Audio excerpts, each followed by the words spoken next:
Hi friends, I am Sujeet Kumar and welcome back in my channel Falcon Studies. आज मैं आपके सामने थर्मोडायनेमिक्स का पार्ट नंबर 2 आपके साथ डिस्कस कर रहा हूं।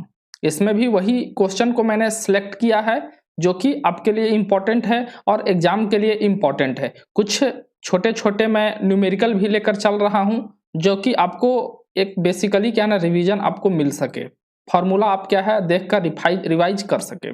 तो विदाउट टाइम को डिले किए हुए हम क्वेश्चन पे चलते हैं। सबसे पहले क्या क्वेश्चन बोल रहा है, तो देखिए बोल रहा है कि polytropic process with n equal to -1, n का वैल्यू यहाँ पे क्या दिया हुआ है -1 दिया हुआ है। Initiates with p equal to v equal to 0, that means क्या हो रहा है कि p1 इक्वल टू 0 दिया हुआ है और v1 इक्वल टू हमारा 0 दिया हुआ है, ठीक है। And ends with p equal to 600 kilo pascal, that means क्या हुआ कि प्रोसेस में जो है ना प्रेशर जो है हमारा 600 किलो पास्कल आपको यहाँ पे दिया हुआ है और यहाँ पे v2 आपके दिया हुआ है 0.01 मीटर क्यूब। अब बोल रहा है कि वर्क डन कितना होगा। तो सबसे पहले हम बात करते हैं कि किसका क्वेश्चन है, हमारा पॉलीट्रोपिक प्रोसेस का। किसका क्वेश्चन है? पॉलीट्रोपिक प्रोसेस का ये हमारा सवाल है। तो पॉलीट्रोपिक प्रोसेस में सबसे पहले आपको जानना होगा कि वर्क डन कितना होता है। तो वर्क डन जो पॉलीट्रोपिक प्रोसेस में होता है वो हमारा क्या होता है, P1 V1 माइनस कितना होता है हमारा P2 V2 डिवाइडेड बाई कितना होता है n-1। ये हमारा क्या होता है, वर्क डन का फॉर्मूला होता है। बस इसी फॉर्मूला पे हम क्या करेंगे, वैल्यू पुट करेंगे और आंसर निकालेंगे। तो देखिए P1 का वैल्यू कितना है आपका 0 इंटू V1 का वैल्यू कितना है 0 माइनस कितना हो जाएगा P2 का वैल्यू कितना हो जाएगा 600, याद रखिएगा किलो पास्कल में है, इंटू यहाँ पे कितना हो जाएगा 0 पॉइंट कितना हो जाएगा, यहाँ पे 0 पॉइंट कितना हो जाएगा 01 डिवाइडेड बाई यहाँ पे कितना हो जाएगा n-1। n के जगह पे आपको -1 दिया हुआ है, एक बार और -1 कर दीजिए। तो यहाँ पे कितना हो जाएगा -600 इंटू कितना हो जाएगा 0.01 डिवाइडेड बाई कितना हो जाएगा -2। ये माइनस से माइनस कैंसिल हो जाएगा, 2 से यहाँ पे कैंसिल हो जाएगा तो 300, इसको आप मल्टीप्लाई कीजिएगा तो यहाँ पे 3 हो गया, 3 किलो जूल होगा। यही हमारा कितना हो जाएगा, वर्क डन बाई कितना हो जाएगा, पॉलीट्रोपिक प्रोसेस आपको यही आया 3 किलो जूल। मतलब क्या होगा कि ऑप्शन जो हमारा बी जो है वो हमारा इसका करेक्ट आंसर है, मतलब option B is the correct answer. चलते हैं नेक्स्ट क्वेश्चन पे। देखिए यहाँ पे क्या बोल रहा है कि thermocouple are generally used for measuring temperature, that means क्या हुआ कि इसका ऑप्शन नंबर क्या है ना, सी हमारा करेक्ट आंसर है कि थर्मोकपल जो है 1500 डिग्री सेंटीग्रेड तक ये हमारा क्या कर सकता है, मेजर कर सकता है। नेक्स्ट क्वेश्चन पे चलते हैं कि the enthalpy of an ideal gas is a function of, यहाँ पे बात करते हैं H इक्वल टू कितना होता है हमारा U प्लस कितना होता है हमारा PV के बराबर होता है। ध्यान से देखिएगा H इक्वल टू कितना हो जाए U प्लस PV के बराबर होता है। यहाँ पे बोल रहा है आइडियल गैस, किसके बारे में बात कर रहा है, यहाँ पे आइडियल गैस के बारे में यहाँ पे बात कर रहा है। तो H इक्वल टू कितना हो जाएगा U प्लस कितना PV के जगह हम क्या लिख सकते हैं, mRT लिख सकते हैं। और हम आपको बताए हैं कि इंटरनल एनर्जी U क्या होता है, इस ये हमारा फंक्शन ऑफ क्या होता है, टेम्परेचर होता है, और ये भी हमारा फंक्शन ऑफ क्या है ना, टेम्परेचर है। अगर हम दोनों को मिला दे तो ये हमारा H भी क्या हो जाएगा, फंक्शन ऑफ सिर्फ और सिर्फ टेम्परेचर, और ये H जो होता है यही हमारा क्या होता है, इंथैल्पी होता है। यही हमारा क्या होता है, इंथैल्पी होता है। तो इंथैल्पी जो होता है सिर्फ और सिर्फ क्या होता है, टेम्परेचर का फंक्शन होता है। So option C is the correct answer for this question. Next question पे बात करते हैं कि 1 डिग्री सेंटीग्रेड, यहाँ पे क्या पूछ रहा है कि 1 डिग्री सेंटीग्रेड किसके इक्वल होता है। तो याद रखिएगा कि हम डिग्री सेंटीग्रेड को जब केल्विन में बदलते हैं तो यहाँ पे प्लस 273 ऐड करते हैं, लेकिन अगर एग्जैक्ट फिगर का अगर बात करें तो 273.16 हम क्या करते हैं यहाँ पे ऐड करते हैं। तो यहाँ पे बात करते हैं 274.16 केल्विन यहाँ पे होगा 274.16, दैट मीन्स का 15 यहाँ पे दिया हुआ है, कोई बात नहीं है। Option B is the correct answer for this question. यहाँ पे हम बात कर रहे हैं कि identify open system and close system from the following, इसमें से आपको बताना है कि कौन सा ओपन सिस्टम है और कौन सा क्लोज सिस्टम है। तो सबसे पहले हम आपको बात करते हैं बॉयलर के बारे में बात करते हैं। तो देखिए बॉयलर में क्या होता है, हमारा क्लोज चैम्बर होता है। बॉयलर में हमारा क्या होता है, क्लोज चैम्बर होता है। स्टीम फॉर्मेशन में इसका बॉयलर का यूज होता है। तो क्लोज चैम्बर दैट मीन्स क्या हुआ, ये हमारा क्लोज प्रोसेस है। तो ये आपको एयर कंप्रेसर एंड क्या है ना बॉयलर, ये हमारा option number C is the correct answer. अब एयर कंप्रेसर जो होता है ओपन सिस्टम है और बॉयलर जो है हमारा क्लोज सिस्टम का एग्जांपल है। अगर हम नेक्स्ट बात करते हैं कि compression efficiency is compared against, compression efficiency है वो किसके अगेंस्ट कंपेयर किया जाता है। तो यहाँ पे option D is the correct answer. मतलब क्या हुआ, आइसोथर्मल कंप्रेशन, याद रखिएगा आइसोथर्मल कंप्रेशन, आइसोथर्मल कंप्रेशन। देखिए कुछ चीजें हम आइसोथर्मल कंप्रेशन के बारे में हम आपको बता रहे हैं। आइसोथर्मल कंप्रेशन देखिए ये क्या हो रहा है, दैट मीन्स क्या, इसको अगर इस तरीके से करेंगे ये हमारा क्या होगा, मान लीजिए कंप्रेशन प्रोसेस है, 3 तरीके का मान लीजिए है, 3 यहाँ पे आपको कर्व दिख रहा है। तो adiabatic curve is more vertical than isothermal curve. तो ए हमारा क्या हो जाएगा, पी वी के पावर कितना हो जाएगा, गामा इक्वल टू कॉन्स्टेंट, हम पहला वीडियो में भी आपको बता चुके हैं। और ए हमारा हो जाएगा P V equal to constant. That means क्या हुआ, ए हमारा क्या हो रहा है, इसे हमारा आइसोथर्मल हुआ, आइसोथर्मल कंप्रेशन। तो यहाँ पे आइसोथर्मल कंप्रेशन में हम आपको एक चीज और बताएं कि इसमें क्या होता है, मिनिमम वर्क जो है ना, सबसे मिनिमम वर्क हमारा क्या है, आइसोथर्मल कंप्रेशन में ही मिलता है। चलिए और इसके बारे में हम बात करते हैं कि आइसोथर्मल कंप्रेशन जो होता है वो हमारा क्या होता है, पहला नंबर ये रिवर्सिबल भी होता है, ये हमारा क्या होता है, रिवर्सिबल भी होता है, और दूसरा नंबर क्या होता है, ये हमारा इरिवर्सिबल भी होता है। याद रखिएगा इस चीज को। और हम आपको बताते हैं कि आइसोथर्मल कंप्रेशन में देखिए जनरली क्या होता है कि जो हमारा हीट क्या है ना, अगर ऐड करते हैं, अगर कोई मान लीजिए हमारा सिस्टम है, ये हमारा क्या है ना सिस्टम, अगर हम हीट ऐड करते हैं तो ये हमारा पॉजिटिव होता है। लेकिन क्या होगा कि आइसोथर्मल कंप्रेशन में क्या होगा, आइसोथर्मल कंप्रेशन में क्या हो जाएगा, हमारा ये जो हीट एडिशन जो होता है वो हमारा क्या होता है, नेगेटिव हो जाता है। क्यों नेगेटिव होता है, क्योंकि गैस को क्या कर रहे हैं आप, कंप्रेस कर रहे हैं। तो जब कंप्रेस कर रहे हैं गैस को, तो ये कंप्रेस कर रहे हैं, दैट मीन्स नेगेटिव, और ये हमारा क्या हो जाएगा, पॉजिटिव। नेगेटिव पॉजिटिव बनकर हमारा क्या हो जाता है, हमारा नेगेटिव हो जाता है। अगर हम वर्क बोलते हैं, वर्क के बारे में अगर हम बात करते हैं, तो वर्क डन जनरली क्या होता है कि अगर सिस्टम पे अगर वर्क कर रहे हैं तो नेगेटिव होता है, और सिस्टम से जब बाहर वर्क कर रहे हैं तो हमारा पॉजिटिव होता है। लेकिन जो आइसोथर्मल कंप्रेशन के केस में अगर वर्क हम सिस्टम पे कर रहे हैं तो ये हमारा नेगेटिव होगा, और अगर हमारा जो हमारा वर्क जो है अगर सिस्टम पे कर रहे हैं तो ये हमारा पॉजिटिव होगा, और वर्क हम सिस्टम से कर रहे हैं तो ये हमारा नेगेटिव होगा।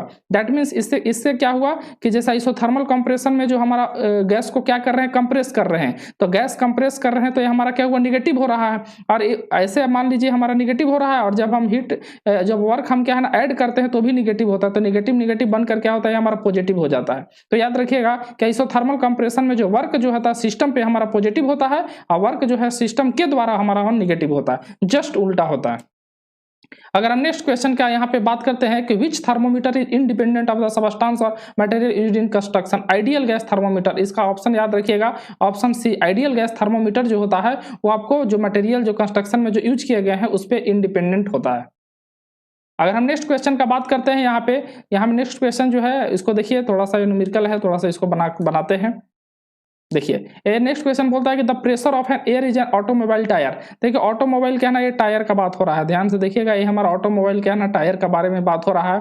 क्या बोल रहा है कि टेम्परेचर ऑफ क्या है ना 27 डिग्री सेंटीग्रेड। दैट मीन्स अगर टेम्परेचर T1 यहाँ पे कितना दिया हुआ है, 27 डिग्री सेंटीग्रेड, इसको आप डिग्री सेंटीग्रेड को केल्विन में बदल देंगे तो 273 यहाँ पे ऐड कर देंगे तो यहाँ पे कितना हो जाएगा, 300 केल्विन आपका टेम्परेचर आया।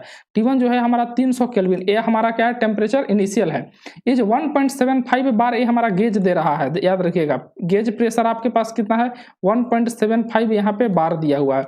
हम आपको बताया था एक चीज को कि यहाँ अगर मान लीजिए कि ये हमारा पी एटमॉस्फेरिक अगर हम यहाँ पे ले लेते हैं तो यहाँ से अगर पी गेज अगर हम निकालेंगे तो पी गेज हमारा होता है पी एब्सोल्यूट माइनस क्या होता है हमारा पी एटमॉस्फेरिक। तो जो कैलकुलेशन जो हम करते हैं वो हमारा पी एब्सोल्यूट पे ही करेंगे, तो पी एब्सोल्यूट क्या हो जाएगा हमारा पी गेज प्लस क्या हो जाएगा पी एटमॉस्फेरिक हो जाएगा। तो यहाँ से हम बात करते हैं कि पी एब्सोल्यूट प्रेशर कितना हो जाएगा 1.75, यानी पी गेज अब प्लस एटमॉस्फेरिक प्रेशर आपको यहाँ पे दिया हुआ है 1.01 बार। तो यहाँ पे 1.01 आप क्या ना ऐड कर दीजिए, तो ये हमारा आ जाएगा 2 कितना हो जाएगा 2.76 बार जो है हमारा क्या हुआ पी एब्सोल्यूट प्रेशर हो गया। ये इनिशियल कंडीशन दिया हुआ है। उसके बाद बोला कि due to running the temperature of air in the rise 87 degree centigrade. That means क्या हो रहा है कि T2 जो है हमारा 87 डिग्री सेंटीग्रेड था प्लस 273, इसमें जब आप कर दीजिएगा 7 में 3 7 3 10 की 0 कितना हो जाएगा 8 7 15 1 16 2 360 केल्विन। ये हमारा कितना आ गया T2 हमारा कितना आ गया 360 केल्विन। अब यहाँ पे बोल रहा है एटमॉस्फेरिक प्रेशर दे रहा है, तो यहाँ पे बोल रहा है कि जो प्रेशर ड्यूरिंग दिज मतलब गेज प्रेशर, यानी कहने का मतलब है कि P2 का वैल्यू यहाँ पे निकालना है, यहाँ पे गेज प्रेशर निकालना है। तो जो आप निकालिएगा सबसे पहले एब्सोल्यूट होगा, उसके बाद आप क्या ना गेज निकालिएगा। तो सबसे पहले हम बात करते हैं कि जो हमारा टायर है, ठीक है, तो ये टायर है, तो टायर का ये हमारा क्या हुआ वॉल्यूम तो हमारा क्या हो जाएगा कांस्टेंट हो गया। जब टायर का हमारा वॉल्यूम कांस्टेंट हो जाएगा तो क्या लगा देंगे P1 V1 डिवाइडेड बाई कितना हो जाएगा P1 V1 by T1 equal to कितना हो जाएगा हमारा P2 V2 डिवाइडेड बाई कितना हो जाएगा T2। यहाँ पे वॉल्यूम कांस्टेंट है, यहाँ से कट कर दीजिए, तो यहाँ से P1 के जगह पे हम यहाँ पे क्या यूज करते हैं 2 कितना हो जाएगा 76 बार हम यूज करेंगे डिवाइडेड बाई T1 हमारा क्या है 300 केल्विन है, यहाँ से P2 हमारा क्या निकल जाएगा और T2 हमारा कितना है 360, ये हमारा केल्विन आया, तो 0 से 0 यहाँ पे कैंसिल हो जाएगा। तो जब हम P2 का वैल्यू हम निकालेंगे तो 2.76 इंटू 36 डिवाइडेड बाई कितना हो जाएगा यहाँ पे 30 हो जाएगा। जब इसको आप कीजिएगा तो यहाँ पे 6 5 जा 30 और 6 6 जा यहाँ पे 36। तो यहाँ से जब हम कैलकुलेशन करते हैं आपको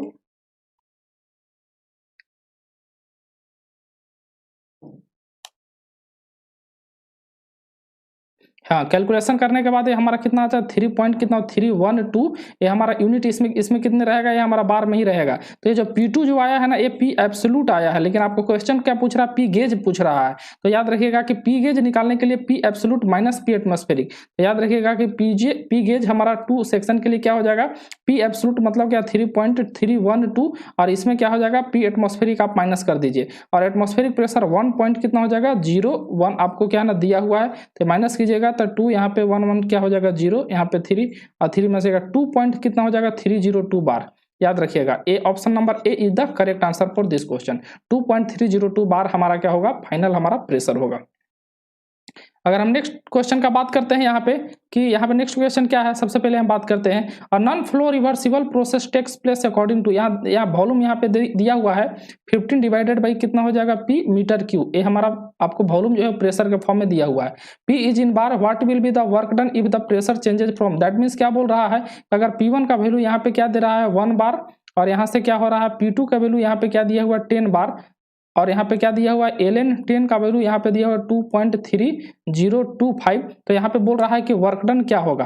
तो देखिए वर्क डन के लिए हमारा non flow process work done के लिए क्या इंटीग्रेशन अब कितना होता है हमारा P इंटू कितना हो जाएगा dV होता है। लेकिन सबसे पहले हम एक चीज को यहाँ पे करते हैं कि यहाँ पे बात करते हैं यहाँ पे कि P1 V1 डिवाइडेड बाई कितना हो जाएगा यहाँ T1 इक्वल टू कितना हो जाएगा P2 V2 डिवाइडेड बाई कितना हो जाएगा T2।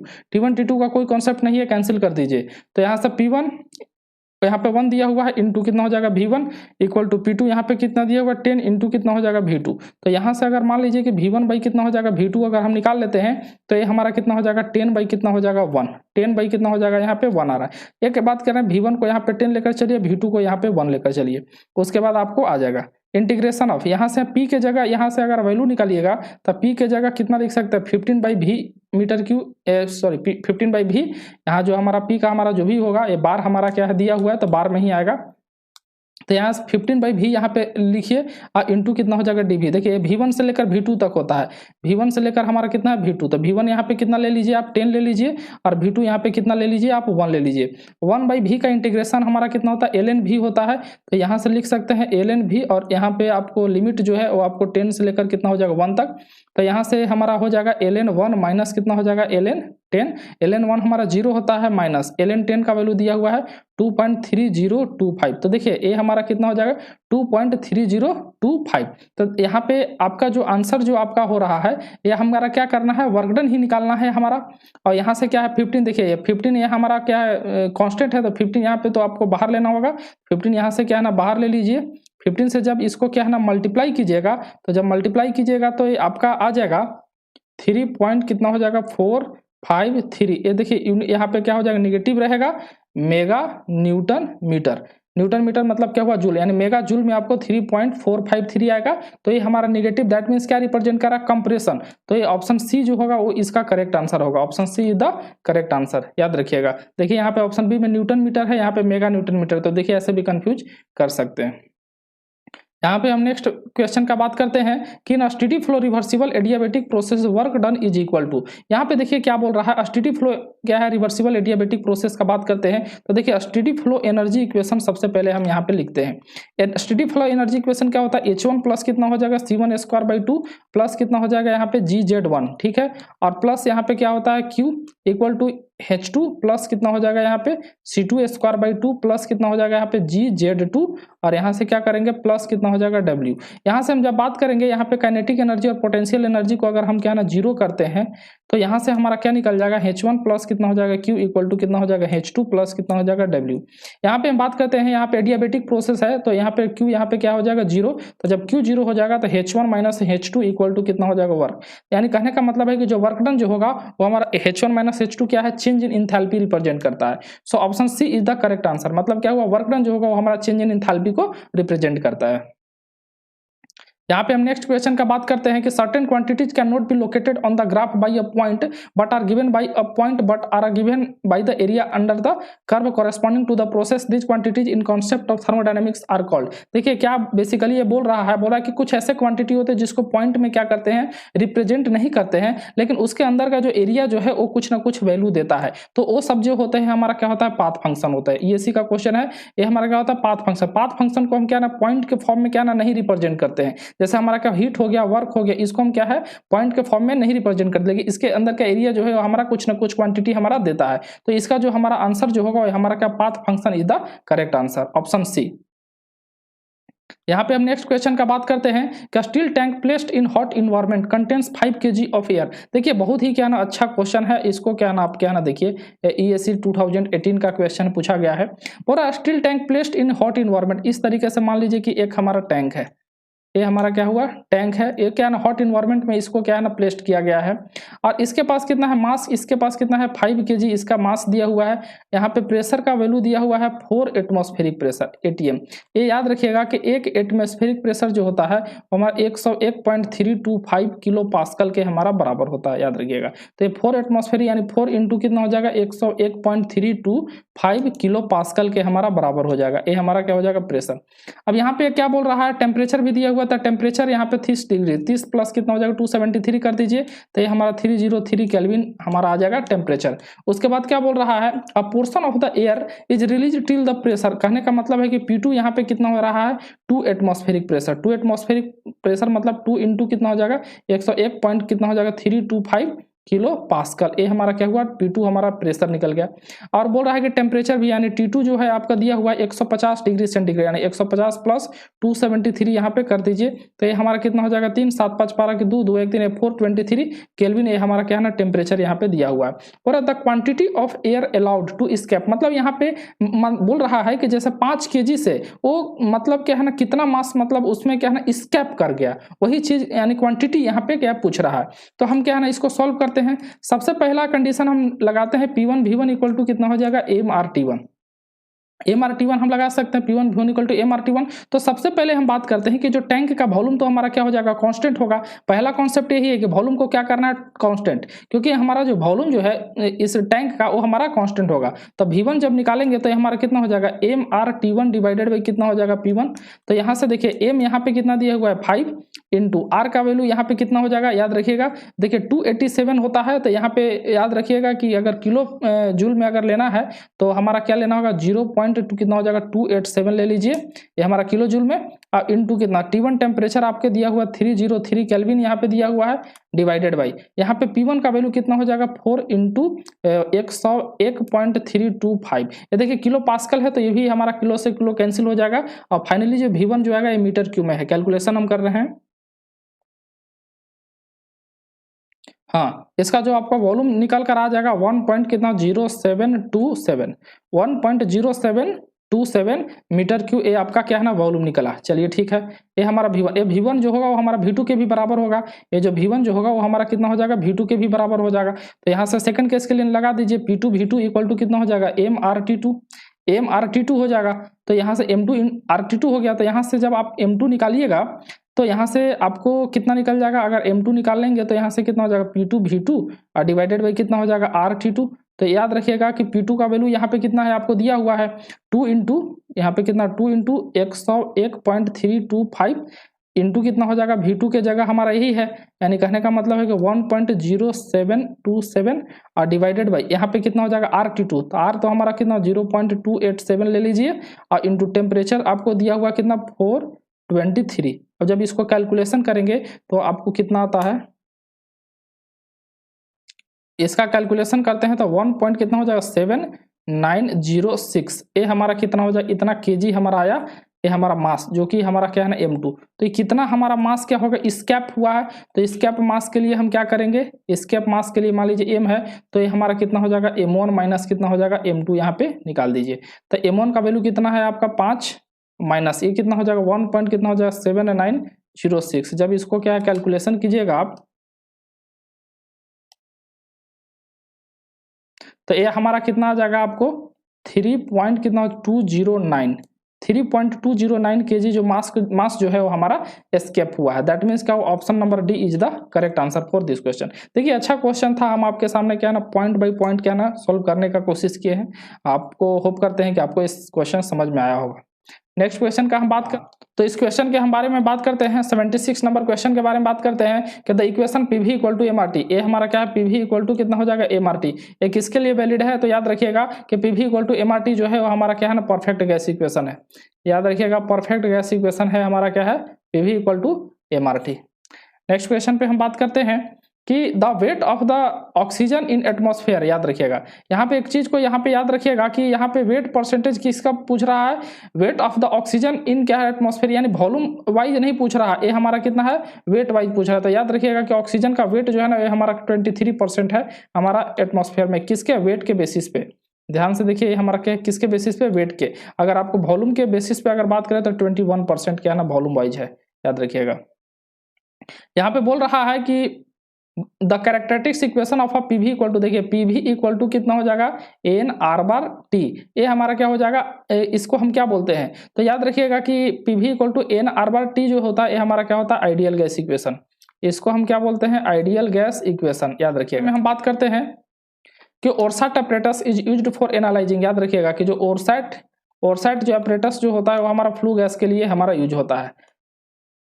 नेक्स्ट बात करते हैं कि the density of water is maximum, याद रखिएगा कि जो हमारा डेंसिटी जो वाटर का जो होता है मैक्सिमम किस पे होता है 4 डिग्री सेंटीग्रेड पर डेंसिटी हमारा मैक्सिमम होता है। यहाँ से थोड़ा सा हम बात करते हैं, यहाँ पे आपको यहाँ पे हम क्या है टेम्परेचर यहाँ पे बात कर रहे हैं, यहाँ पे क्या है ना डेंसिटी का बात कर रहे हैं, डेंसिटी ये हमारा क्या है ना ग्राम पर क्या है ना सेंटीमीटर क्यूब में हमारा क्या डेंसिटी है। तो अगर हम इसका क्या है ना ग्राफ बनाते हैं तो कुछ इस तरीके का हमारा क्या है ना ग्राफ बनता है। तो ये हमारा जो 4 डिग्री सेंटीग्रेड जो है ये वाला जो हमारा रीजन जो है 4 डिग्री सेंटीग्रेड, यहाँ पे जो है ना वाटर यहाँ पे क्या है ना मैक्सिमम होता है, और जैसे ही फर्दर हम टेम्परेचर को इंक्रीज करेंगे तो इसका डेंसिटी क्या होता है हमारा डिक्रीज करने लगता है। याद रखिएगा ये हमारा क्या ना 0 हुआ, 0 से लेकर 4 तक हमारा 4 हमारा मैक्सिमम जाएगा, और उसके बाद हम क्या है और अगर टेम्परेचर इंक्रीज करेंगे तो डेंसिटी हमारा डिक्रीज करेगा। इसलिए 4 डिग्री सेंटीग्रेड पे हमारा जो डेंसिटी वाटर होता है हमारा मैक्सिमम होता है। और डेंसिटी ऑफ वाटर याद रखिएगा कितना होता है 1000 kg पर मीटर क्यूब, हमारा क्या होता है डेंसिटी ऑफ वाटर होता है। यहां से अगर हम नेक्स्ट क्वेश्चन के बारे में बात करते हैं, a perfect gas at 27 degree centigrade, यहाँ से देखिए क्वेश्चन क्या बोल रहा है टेम्परेचर आपको कितना दिया 27 डिग्री सेंटीग्रेड, मतलब क्या 273 इसमें ऐड कीजिए, यानी कहने का मतलब 300 केल्विन। याद रखिएगा टेम्परेचर यहाँ पे कितना है T1, यहाँ पे कितना दिया वो 300 केल्विन।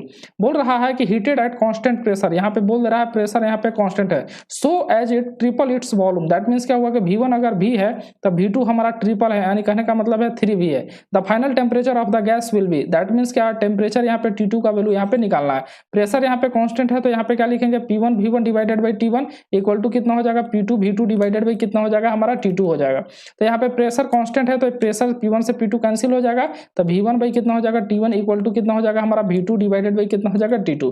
तो V1 के जगह हमारा V है, T1 के जगह हमारा 300, V2 के जगह हमारा 3V है, T2 के जगह आपको निकालना है। तो यहाँ से देखिए V से V कैंसिल हो जाएगा तो T2 इक्वल टू कितना हो जाएगा 900, तुरंत मार नहीं दीजिएगा, 900 यहाँ पे केल्विन आया है, आपको डिग्री सेंटीग्रेड में चाहिए 273 आप माइनस कर दीजिए, 10 में से 3 क्या कितना हो जाएगा 7, 9 में से 7 का 2, और यहाँ से 8 में से 2 के 627 डिग्री सेंटीग्रेड, ये आपको आंसर हुआ। Option number C is the correct answer, option number C is the correct answer. चलिए यहाँ पे एक क्वेश्चन है बहुत अच्छा है कि चूज द करेक्ट अल्टरनेटिव। देखिए फर्स्ट लॉ क्या है क्लोज्ड सिस्टम, देखिए याद रखिएगा कि जो हमारा फर्स्ट लॉ जो होता है, फर्स्ट लॉ क्या है ना thermodynamics, first law of thermodynamics एक या 4 क्या ना क्लोज्ड सिस्टम के लिए, किसके लिए बात कर रहे हैं क्लोज्ड सिस्टम के लिए जब हम बात कर रहे हैं तो याद Q minus W equal to del U नहीं होता है, यहाँ से होता है DQ इक्वल टू कितना हो जाएगा DU प्लस कितना हो जाएगा DW होता है। तो यहाँ से हम बात करेंगे DQ माइनस कितना हो जाएगा DW इक्वल टू कितना हो जाएगा DU या DE के बराबर होता है, इसको हम क्या बोलते हैं क्लोज सिस्टम के लिए फर्स्ट लॉ ऑफ थर्मोडायनेमिक्स। यहाँ लेके Q माइनस डब्ल्यू है जो कि स्टेटमेंट क्या है गलत है। 2 reversible adiabatic paths can not intersect each other, ये बिल्कुल सही है क्योंकि 2 रिवर्सिबल अगर मैं इधर से जा रहा इधर कभी क्या ना इंटरसेक्ट नहीं करता है, ये हमारा सही है। Third number if two fluid are mixed the entropy of the universe remain unchanged, ये हमारा चेंज होगा, ये भी स्टेटमेंट हमारा गलत है। Clausius statement heat can flow from low temperature to height, देखिए हाई से लो जाता है, ये भी क्या ना हमारा गलत है। The efficiency of a reversible heat engine is independent of nature, ये बिल्कुल सही है, सिर्फ और सिर्फ टेम्परेचर लिमिट पे डिपेंड करता है, नेचर ऑफ वर्किंग सबस्टेंस पे डिपेंड नहीं करता है। सो 2 और 5 यहाँ पे करेक्ट है, so option B is the correct answer, option B is the correct answer for this question. यहाँ पे अगर हम बात करते हैं which of the following is an irreversible process का बात कर रहा है। इरिवर्सिबल प्रोसेस हम बताए थे कि जिसमें लॉस होता है, तो इरिवर्सिबल प्रोसेस दैट इज क्या थ्रॉटलिंग, हम बात कर रहे थे कि जो हमारा थ्रॉटलिंग जो है हमारा क्या है वो हमारा इरिवर्सिबल प्रोसेस है। तो थ्रॉटलिंग दैट मींस का आइसेंथैल्पिक प्रोसेस, एक क्या हो जाएगा H1 इक्वल टू कितना हो जाएगा H2, तो थ्रॉटलिंग मतलब क्या isenthalpic process, option D is the correct answer, ये हमारा इरिवर्सिबल प्रोसेस है। यहाँ पे क्या बोल रहा है कि work in a closed system undergoing isentropic process, देखिए आइसेंट्रोपिक जो हमारा आइसेंट्रोपिक जो प्रोसेस होता है ये हमारा क्या होता है, रिवर्सिबल एडियाबेटिक।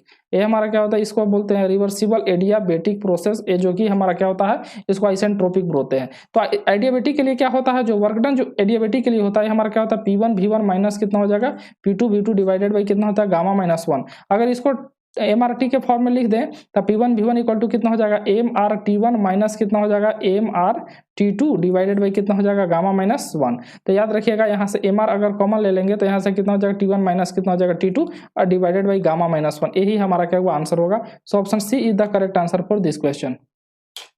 अगर हम यहाँ पे बात करते हैं कि the thermal efficiency of a theoretical Otto cycle, देखिए अगर थ्योरेटिकल ऑटो साइकिल के बारे में हम बात करते हैं थर्मल इफिशियंसी, तो 1 माइनस 1 बाई कितना होता है, आरसी के पावर कितना होता है, गामा माइनस 1। जहां आरसी जो होता है हमारा क्या होता है, कंप्रेशन क्या होता है, रेशियो होता है। क्या होता है, कंप्रेशन रेशियो। क्या बोल रहा है, increases with increase in compressive ratio. देखिए अगर कंप्रेशन रेशियो को अगर इंक्रीज करेंगे तो टोटल वैल्यू डिक्रीज होगा। जब टोटल वैल्यू डिक्रीज होगा तो 1 माइनस अगर जितना छोटा अगर हम माइनस करेंगे तो हमारा इफिशियंसी जो होगा हमारा इंक्रीज ही करेगा। दूसरा नंबर बोल रहा है कि increases with increase in isentropic index gamma. अगर देखिए गामा का वैल्यू अगर हम ज्यादा बढ़ाएंगे तो वैल्यू ज्यादा इंक्रीज होगा। जब नीचे ज्यादा इंक्रीज होगा तो टोटल हमारा डिक्रीज होगा। तो यहां से भी हमारा इफिशियंसी इंक्रीज करेगा। Does not depends on pressure ratio, ये सिर्फ और सिर्फ कंप्रेशन रेशियो पे ही डिपेंड करता है। प्रेशर रेशियो का यहाँ कोई टर्म ही नहीं है, वो नहीं डिपेंड करता है। तो ये हमारा ऑप्शन सी भी जो है हमारा सही है, यानी ऑप्शन डी जो होगा इसका करेक्ट आंसर, मतलब तीनों ऑप्शन को क्या कर रहा है, फॉलो कर रहा है। अब यहाँ पे हम नेक्स्ट क्वेश्चन के बारे में बात करते हैं कि T1 is high temperature limit. T1 जो है हमारा क्या हो जाएगा, हाई टेम्परेचर लिमिट। यहाँ पे क्या है, T1 है। और T2 जो है हमारा क्या है, लो टेम्परेचर लिमिट। ये हमारा लो टेम्परेचर लिमिट है। Which is the most efficient way to increase the efficiency. याद रखिए इफिशियंसी इंक्रीज करने के लिए सबसे मोस्ट इफिशियंट वे किसके बारे में बात कर रहे हैं, कार्नोट इंजन के बारे में बात कर रहे हैं। तो याद रखिएगा कि जो हमारा कार्नोट है, अगर मान लीजिए कि इसको हम TS डायग्राम अगर हम ड्रॉ करते हैं तो एक तरीके से हमारा क्या होता है, रेक्टेंगल बनता है। याद रखिएगा यहाँ हीट एडिशन, यहाँ पे क्या हो, हीट रिजेक्शन। तो हीट एडिशन यहाँ पे क्या हो जाएगा, हीट रिजेक्शन। हीट एडिशन और हीट रिजेक्शन दोनों होता है हमारा क्या, आइसोथर्मल प्रोसेस। ये हमारा क्या हो जाए, आइसोथर्मल प्रोसेस में हीट एडिशन भी होता है और हीट रिजेक्शन भी होता है। तो यहां से हम बात करते हैं कि इसका इफिशियंसी जो होता है कार्नोट का 1 माइनस कितना होता है हमारा, T2 डिवाइडेड बाई कितना हो जाएगा, T1। T1 यहाँ पे कितना हो जाएगा, हाई टेम्परेचर लिमिट है, हाई टेम्परेचर लिमिट है। और T2 यहाँ पे कितना, लो टेम्परेचर लिमिट है। तो सबसे मोस्ट इफिशियंट वे है इंक्रीज करने के लिए कि T2 को आप क्या ना जितना ज्यादा हो सके कम कर दीजिए, 0 डिग्री तक क्या है ना कम कर दीजिएगा टेम्परेचर को। तो जब 0 हो जाएगा, टर्म ही 0 होगा, तो इफिशियंसी हमारा क्या हो जाएगा, 100% हो जाएगा। तो सबसे मोस्ट इफिशियंट वे है कि T2 को आप क्या है, डिक्रीज कीजिए, यानी 2 degrees the T2। Option number B is the correct answer for this question. अगर हम नेक्स्ट क्वेश्चन के बारे में बात करते हैं, क्या गैस गोज क्या है ना through a process given by कितना, PV के पावर 2 इक्वल टू कांस्टेंट। देखिए बोल रहा है PV के पावर 2 इक्वल टू कांस्टेंट। ये हमारा क्या प्रोसेस दे दिया हुआ है। It expand from state 1 of कितना है, 350 किलो पास्कल। यहाँ P1 का वैल्यू कितना दिया हुआ है आपको, 350 किलो पास्कल दिया हुआ है। और यहाँ पे V1 यहाँ पे दिया हुआ है 0.049 मीटर क्यूब दिया हुआ है। उसके बाद क्या है ना, फाइनल प्रेशर बोल रहा है P2 यहाँ पे कितना दिया हुआ है, 150 किलो पास्कल दिया हुआ है। Work deliver during the process in kilo joule. Work done यहाँ पे निकालना है। तो सबसे पहले बताया वर्क डन जो होता है वो हमारा क्या होता है, P1 V1 माइनस कितना हो जाएगा, P2 V2 डिवाइडेड बाई कितना हो जाएगा हमारा, n माइनस कितना हो जाएगा, 1 हो जाएगा। चलिए तो यहाँ से हम बात सबसे पहले करते हैं कि यहाँ पे P1 V1 तो है, P2 V2 यहाँ पे नहीं है। तो चलिए उसके लिए रिलेशन दिया हुआ है। अगर P1 V1 to the power 2 equal to कितना हो जाएगा, P2 V2 to the power यहाँ पे 2 लिख सकते हैं। तो यहाँ से P1 बाई कितना हो जाएगा, P2 इक्वल टू कितना हो जाएगा, यहाँ पे V2 बाई कितना हो जाएगा, V1 के पावर कितना हो जाएगा 2। तो P1 के जगह हमारा कितना हो जाएगा 350 और डिवाइडेड बाई यहाँ P2 के जगह कितना हो जाएगा 150। यहाँ से क्या हो जाएगा V2 डिवाइडेड बाई V1 के जगह लिख सकते हैं 0.049। यहाँ से इसका क्या हो जाएगा स्क्वायर। तो यहाँ से हम बात करेंगे 0 से 0 यानी 35 बाई कितना हो जाएगा 15, या 2 जब इधर आ जाएगा तो ये 1/2 बन जाएगा। V2 डिवाइडेड बाई कितना हो जाएगा 0.049। जब यहाँ से V2 जब आप यहाँ पे निकालिएगा तो 0.07484, 0.0484 मीटर क्यूब आपको क्या ना V2 का वैल्यू निकल जाएगा। जब वर्क निकालिएगा तो यहाँ से P1 V1 minus P2 V2 डाल दीजिए, यानी कहने का मतलब 350 इंटू 0.049 माइनस 150 इंटू कितना हो जाएगा 0.07484 और डिवाइडेड बाई, कहने का मतलब है n-1 दैट मीन्स क्या 2-1। जब इसको आप कैलकुलेशन कीजिएगा तो 5 पॉइंट कितना हो जाएगा 9222, ये हमारा किलो जूल आएगा। यानी कहने का मतलब है कि ऑप्शन नंबर कितना है हमारा, option number C is the correct answer for this question. हाँ 102। अभी देखिए for the quick response of a thermocouple, कहने का मतलब है कि जो हमारा थर्मोकपल टेम्परेचर मेजरमेंट के लिए यूज करते हैं, थर्मोकपल का हम मेजरमेंट के टेम्परेचर मेजरमेंट के लिए करते हैं, तो सबसे क्विक रिस्पॉन्स कब देता है कि the convective heat transfer coefficient should be high, that is Q जो होता है हमारा कितना होता है HATS-T, जब हम क्या है ना HMT जब स्टार्ट करेंगे Q इक्वल टू क्या हो जाए HATS-T इन्फिनिटिव होता है, तब जब अगर मान लीजिए कि हम कन्वेक्टिव हीट ट्रांसफर कोफिशिएंट अगर इंक्रीज करेंगे तो हमारा हीट ट्रांसफर भी क्या होगा, इंक्रीज करेगा, और ये हमारा जो थर्मोकपल जो होगा क्विक रिस्पॉन्स देगा। So option B is the correct answer for this question. यही दोस्तों हमारा क्या है ना लास्ट क्वेश्चन था, और हम होप करते हैं कि आपको अच्छे तरीके से समझ में आया होगा। आप अपना फीडबैक जरूर से जरूर दीजिएगा। फिर से हम क्या है ना मिलेंगे नेक्स्ट वीडियो में थर्मोडायनेमिक्स का पार्ट नंबर 3 के साथ। तब तक के लिए आप क्या पढ़िए और तैयारी अच्छे से कीजिए। तब तक के लिए जय हिंद।